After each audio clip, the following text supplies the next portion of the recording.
and the talk is Selected Topics, React Native. And firstly, let me start by introducing myself. My name is Vojtěch Novák. You can find me through the Vojtěch Novák handle. I'm on Twitter, I'm on GitHub, and maybe some other social media. I've been working with React Native for more than 4 years now. I really like open source and collaborating and contributing to open source, so you can find me across different repositories on GitHub. I contribute I'll mention a few, so maybe React Native Keychain or React Native Google Sign in React Native Daytime Ticker, which I probably should have mentioned because I'm really neglecting it. But I really like open source. And also this is my personal website where I offer some React Native training or consulting if you're interested. Oh, and lastly, I recently joined, you can see that. I recently joined GitHub sponsors, so if you want to become my first sponsor, then you have the option. And so today, previously there were different talks. The first one was about cross-platform, and Tomáš, I believe, mentioned, he talked about Swift UI for iOS, and also, I just forgot the name, the Compose, Jetpack Compose for Android. And I personally don't have experience with them, but I think this shift toward declarative UI is really the good way to work with UIs. So I'm really curious to see what's going to come up out of those. And React Native is also, I think, a contender in this race, React Native also uses this declarative approach. And one thing that React Native has that the other solutions don't have is that, with React Native, you can create UIs for both iOS and Android and maybe other platforms. With Swift UI, which I believe is great, you can only do UIs for iOS. So I just wanted to, point that out. So today I want to talk about, I will start more broadly and talk about React Native as a cross-platform development solutions. I'll also talk a bit about some, internals and maybe show some history and also where React Native is going. And actually, so I prepared this talk because in a way, I didn't know who's going to be in the audience. So I want to ask first, who among you is a web developer? Maybe you're using React on the web. So if you could, so that's maybe 6, 7 folks. Who's doing native Android?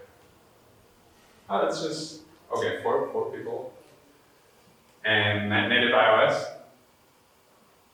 Mac native. And iOS. iOS. No. So there's actually no one doing iOS. Okay, that's interesting. And so who's doing React Native?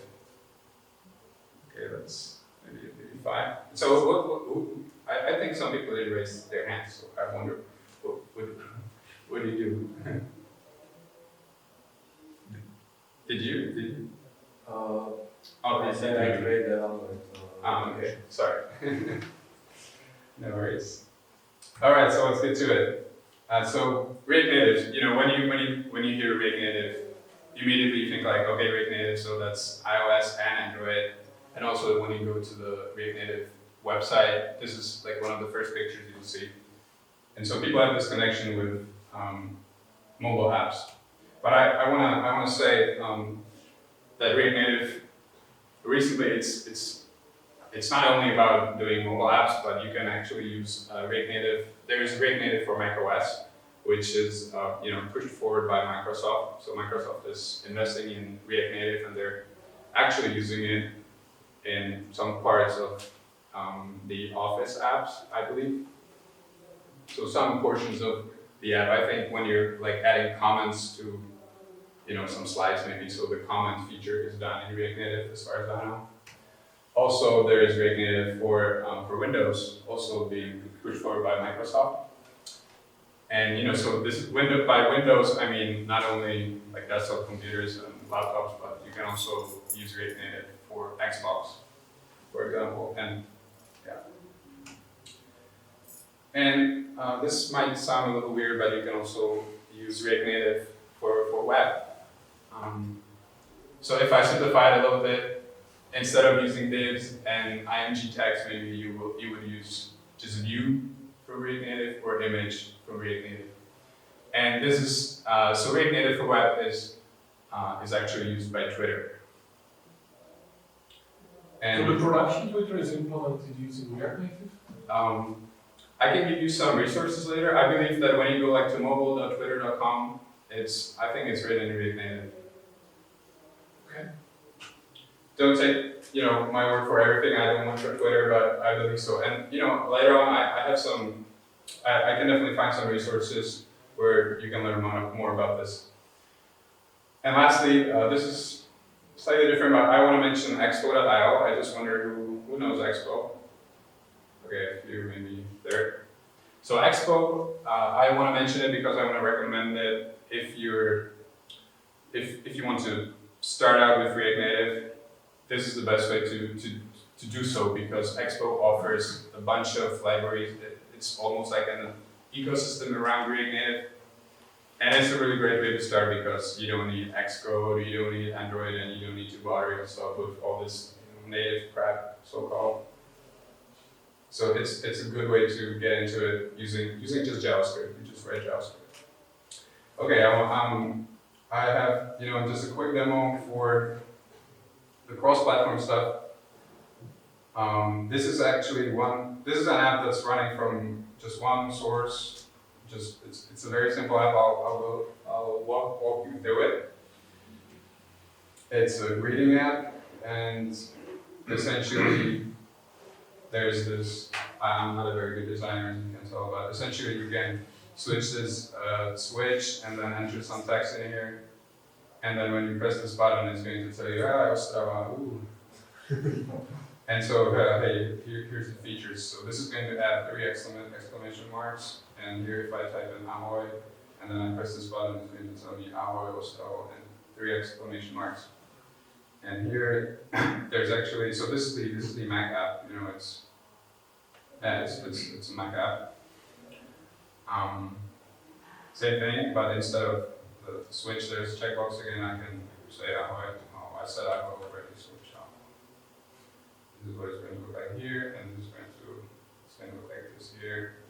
So you see, it's the same kind of functionality, but it looks slightly differently based on what platform you're running on. But I also want to point out so some things that you notice. So here on Mac, there's a checkbox, there is a switch, and also on Android there's a switch. So one component can render two slightly different things based on what platform you're on. But also you'll notice that on Android the switch actually rendered on the right, and here it's on the left. So from this I want to, the lesson here is that React Native doesn't guarantee that your UI will look the same across platforms. Sometimes you will have to explicitly say specify some styling so that it looks the same on all platforms. But sometimes it's actually purposely different. And that's the example with the button. So this is a very simple button component which is in React Native core. And so you see here it's just blue text, and on Android it just looks a bit different. And lastly, there's this little detail that I want to cover. Again, so if you look here, this is the text input, and this is a line like this with the text which is above and below. But on Android, the alignment is actually not there. So you see there's a few pixels of padding. Again, this is something that's different across platforms, and I just wanted to point it out that there's no guarantee it's going to always look the same. Things might look different on different platforms and on different versions. This is especially visible on Android sometimes.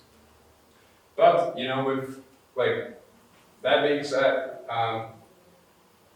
it's possible that just JavaScript and React, and hey, you can do an app for 3 platforms, which I think is really amazing.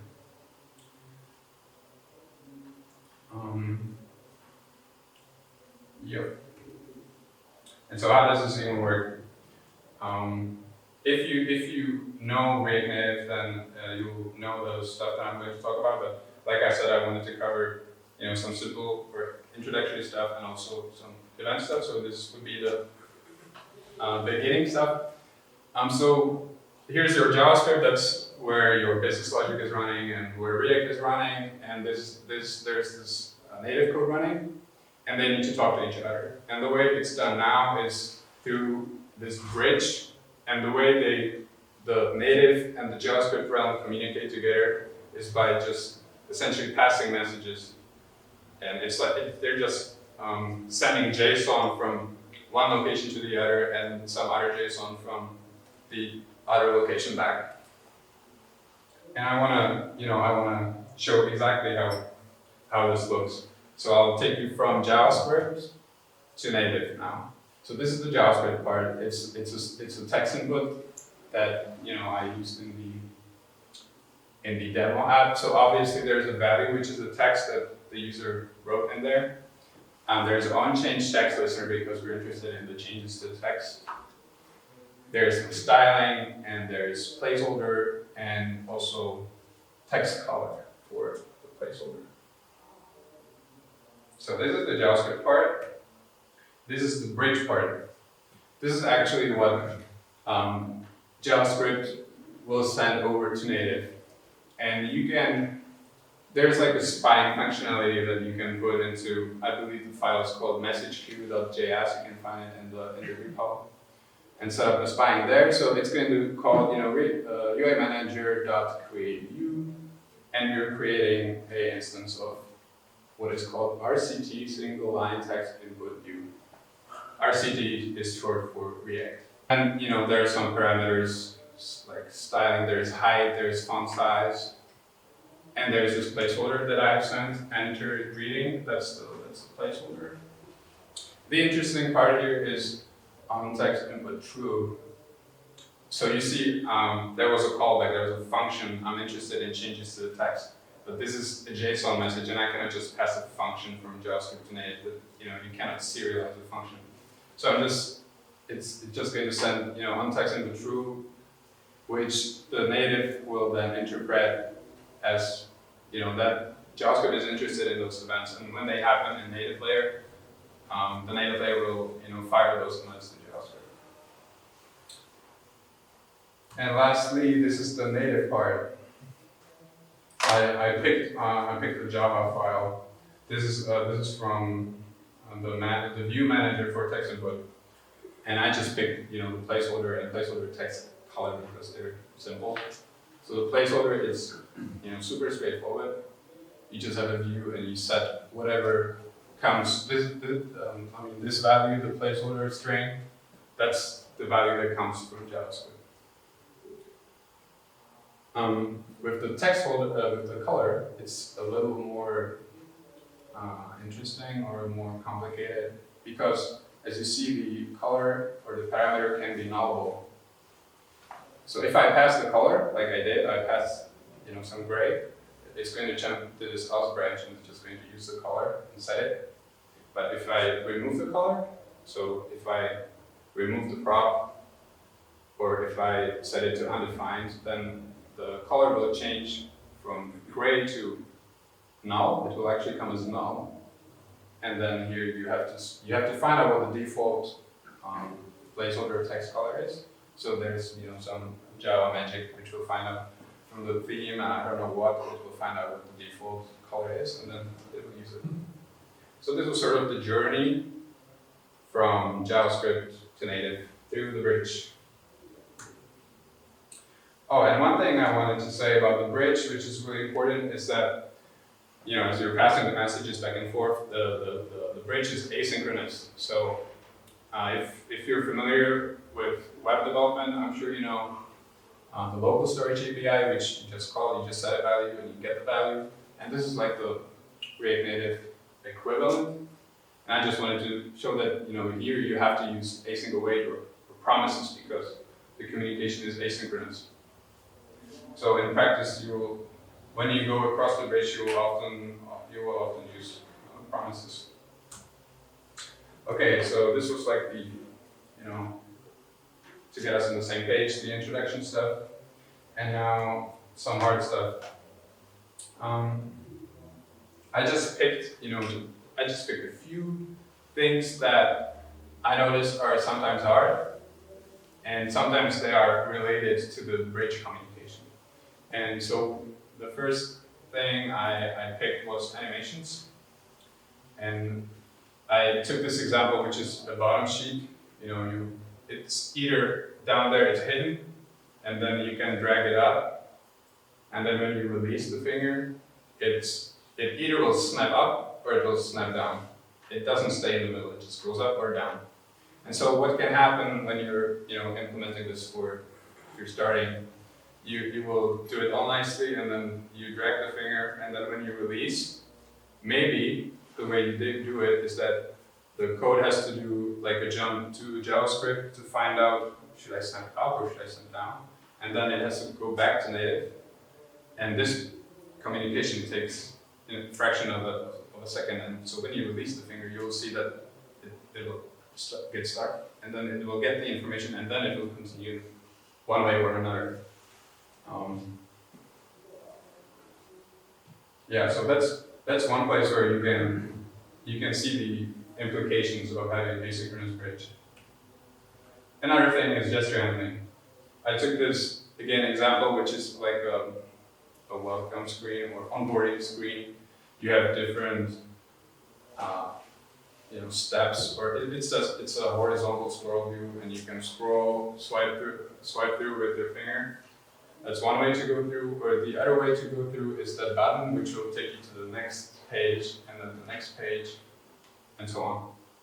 And so what can happen, there's a scroll view, and there's a button, and both of them are interested in touches.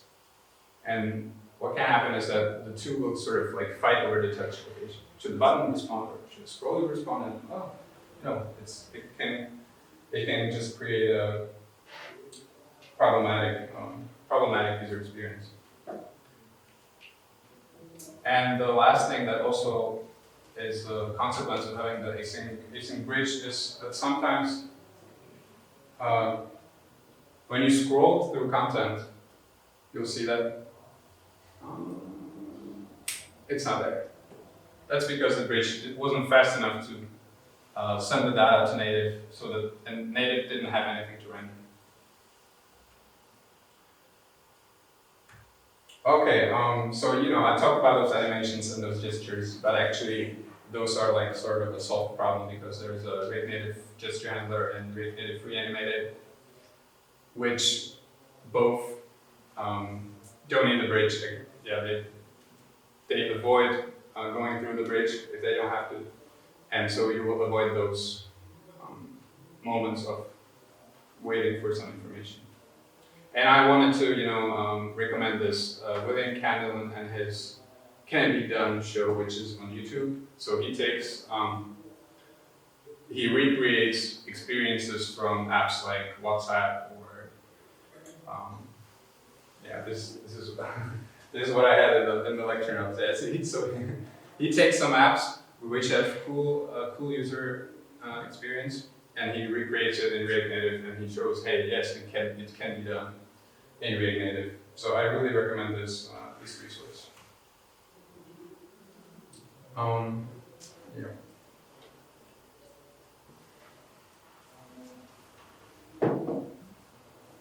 So this was like the bridge issues, and now I picked again another issue, selected issue, and that one has to be. And I'll show the issue in a very simple demo. I have created this marvelous app. Yeah, you can see it. This is my app here, not here. So it's just showing a checkbox, which is checked or unchecked, and then it's showing true or false based on what's in there.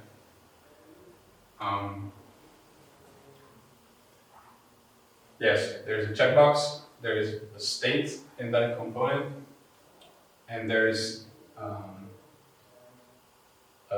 event handler. And the interesting part really is happening here, because wait a minute. So number, it's a number which is 0 at the beginning, and I increment it, and when it's equal to 3, I'm going to ignore the event essentially. I'm just going to return. I will not change the state. So I will like ignore what happened, you know. I will ignore the click. And so I wonder,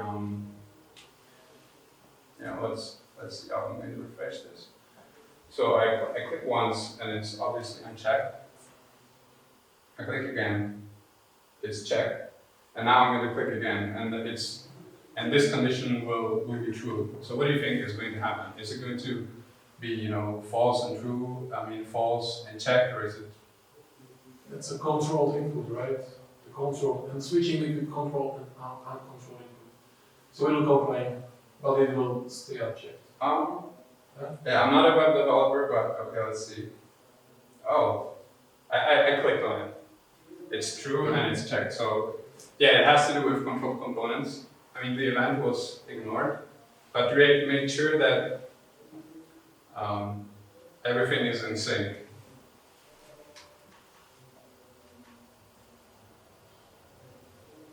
The checkbox has the same value as we see in JavaScript. And now,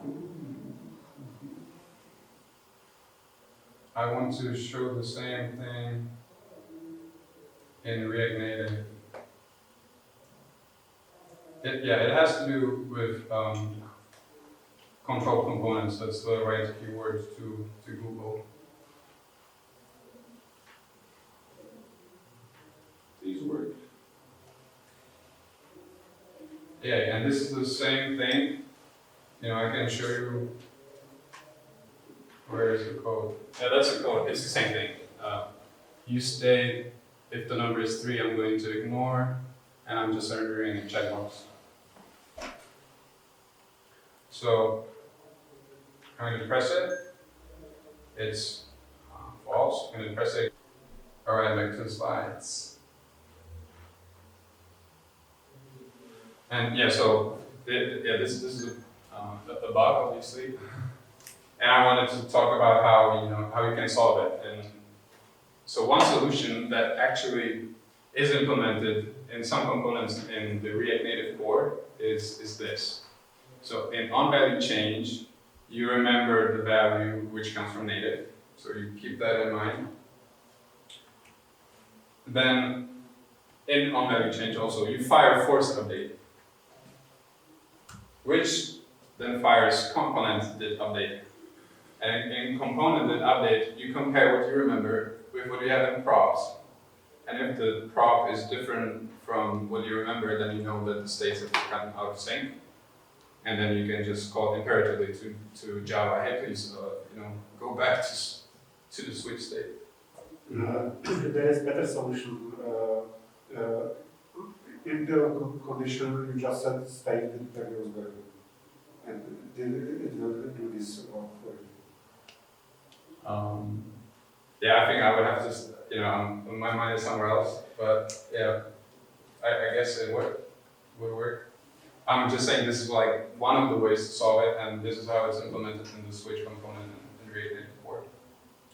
Another way that you will see is that people rewrite or they create their own component, for example, the checkbox, entirely in JavaScript. So checkbox is just like a rectangle, and inside of that rectangle you maybe have an icon or you have it empty. Maybe you have some animation between the two states, and then there you go. You have your checkbox entirely in JavaScript, and you avoid this state duplication. And it's kind of hard to say if it's a solution or if it's a workaround. But people do this in React Native. I don't know. It might have issues for accessibility or screen readers. I don't know. I haven't done this, but you will see components or functionality being recreated in JavaScript in the React Native ecosystem. So we talked about a checkbox, which is a fairly simple component. It's true or false. What do you think, or in your opinion, is the most complex component, or which one offers the most complex user interactions? just wondering what. Maybe some data selector. So that's. It depends what you mean by UI component, right? It can be something pretty complex and still. That's be UI right. component. You know, so I was thinking about like those basic components. Multi-site combo. So again, some like selecting different options. Autocomplete input. Also input. Yeah. So you know, I picked text input. That was my pick. And why is that? So obviously, when you have text input, you want to input text through the keyboard. Maybe you want to dictate it. Maybe you want to focus it or blur it. You want to control the cursor position or the selection. And this, I mean, this isn't the hard part. But then you have Chinese, Japanese, Korean languages. CJK stands for Chinese, Japanese, Korean, because you know those have their own input methods. It's I don't understand it, but it's I mean for us it looks like it's super complicated. And there's an autocorrect which can change the text as it pleases. You know, sometimes in a good way, sometimes in a bad way. I guess all of us have experienced it. If you're on an iPad, it's easy to see that they offer undo and redo functionality. And then I pick different stuff on Android. So Android can have different versions of the operating systems, different keyboards, different phone vendors. I think like text input is a really tricky component. And I actually reported one issue that I just noticed the other day. This is a reporting on an iPad, so I'm just creating an event, and here this is the undo and redo that I talked about. You see that? Okay, let me go back. Oh no! Okay, I'll just play it, and you just watch out for those undo and redo buttons. I'll just type in hello, and then undo and then redo. Works well. And now I created a simple text input in React Native. Just type in hello, the same thing. But the undo and redo, it's not there. But if I remove all characters, it's there. And now. So I don't know what the issue is, but I think I'm just like guessing that it has something to do with this, asynchronous communication going back and forth, and you trying to keep those values in JavaScript and in native in sync. And I just, out of curiosity, I went to the GitHub repo and I Googled. I found all the issues that are labeled as text input, and I found 62 of the issues. Now, obviously, some of those are invalid issues, some of those are fixed, but some of those are probably going to be, valid bugs. And yeah, so before I move on to the new stuff, I just wanted to say that these are some problems, and I didn't mean to call out those maintainers or authors of that code. I just wanted to point out that these issues are there, and just wanted to make it clear for educational purposes. All right, so new stuff, and I picked JSI. JSI stands for JavaScript Interface, and it's like a glue between JavaScript and C++, and then C++ can also work with Java through JNI, and C++ can also work with JC. C++ can work everywhere, I guess. And so what is it? I'm going to start from the bottom up. So let's say you have the function in Java, and the function takes a number, it multiplies it by 2, and it returns it back. It's a simple function. So you can write the function in Java, and then you'll write a small bit of C++, which will connect it through with the JSI. JSI is a React Native thing. So you will write a small bit of C++, and through JSI you can expose that Java function to JavaScript. So when the JavaScript starts, the function will be available in JavaScript, and you will just call the function. It'll go through JSI, through this small bit of C++, to Java, and then it can return the value back to JavaScript. And yeah, so you're probably thinking, okay, well, the picture is pretty similar to what I showed before. It's instead of bridge, we just have JSI. So what's the difference? And the main difference is that, as I said, the JavaScript bridge involves sending messages, and it's asynchronous. But here, this is synchronous communication. You can directly communicate with Java or Objective-C. And again, so you're wondering, well, how does it work? And it's actually, it just works, using public APIs. So JavaScript core is the JavaScript engine on iOS. It's written in C++. It has these APIs. You can, for example, call, make object. It will create an object where you can call object as a function. So it will call a function if it's a function. Otherwise, it will return some error. And so essentially, what you can do is that you write some C++ and you can add new stuff to the JavaScript engine, and the new stuff is then available in JavaScript. So you're sort of adding or extending what's already in the JavaScript engine by writing C++. And so yeah, these are public APIs or JavaScript core, but same stuff can be done on Hermes as well. So Hermes is the JavaScript engine that React Native uses now on Android. And yeah, to describe this, I just wanted to show an analogy to web development. So in web development, you can call document.createElement div maybe, and then you have reference to that element, and you can call whatever functions you want on it. And this is, the element is not an ordinary JavaScript object. It's something that the JavaScript engine has provided to you. So actually, the ECMAScript spec has specific words for this. Previously, they called it the host object because it's provided by the hosting environment. In the newer versions of the spec, they call it exotic object because it's not an ordinary object. It comes from the engine. And then, yeah, you can work with it. And this is the stuff that works on web today very easily. But this kind of stuff is not really, I would say there isn't a clean way to do it on React Native today. But JSI will allow these sort of APIs. We're using it in a similar way. I wanted to, share this resource. It's there's a React Native community / discussions and proposals repository. You can learn or read all about JSI and also potentially other things coming up to React Native. All right, so let's do a wrap up. Oops. So at the beginning, I talked about React Native and how you can use it not only on iOS and Android, but potentially the idea goes across platforms.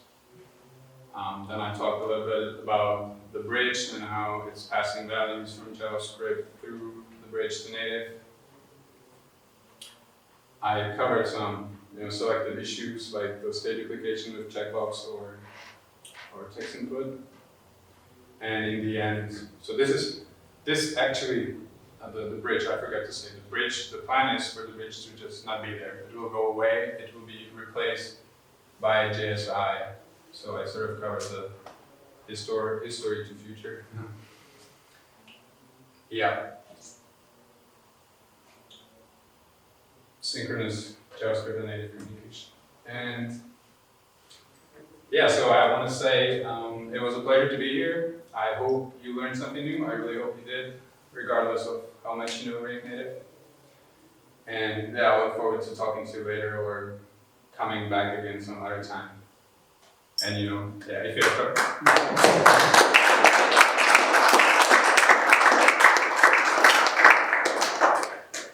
if you have questions, tak se můžete zeptat. A nebo dole I do have one. Mm-hmm.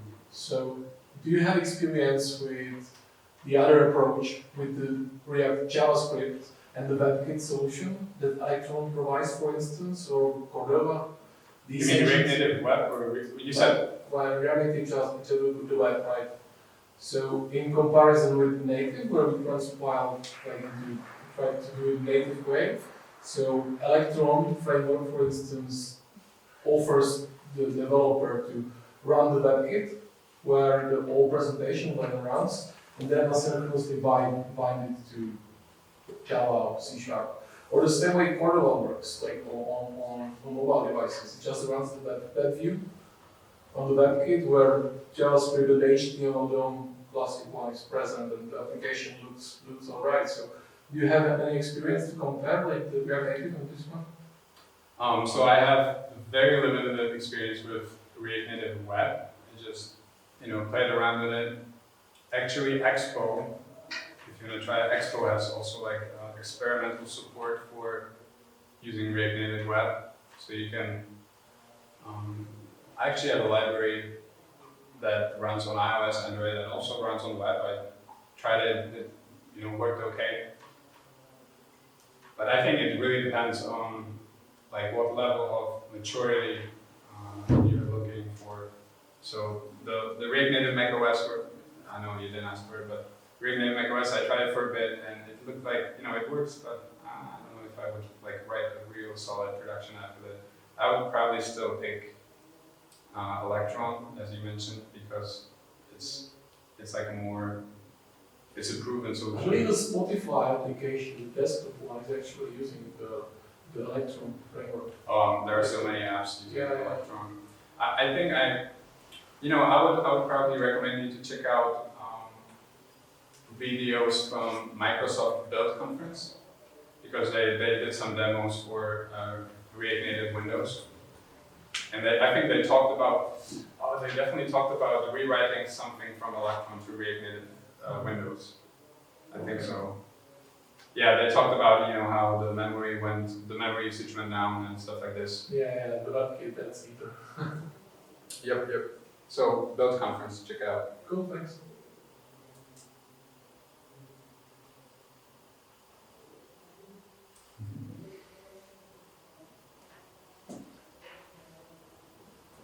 All right, seems like that's it. So thank you and enjoy. Thank you.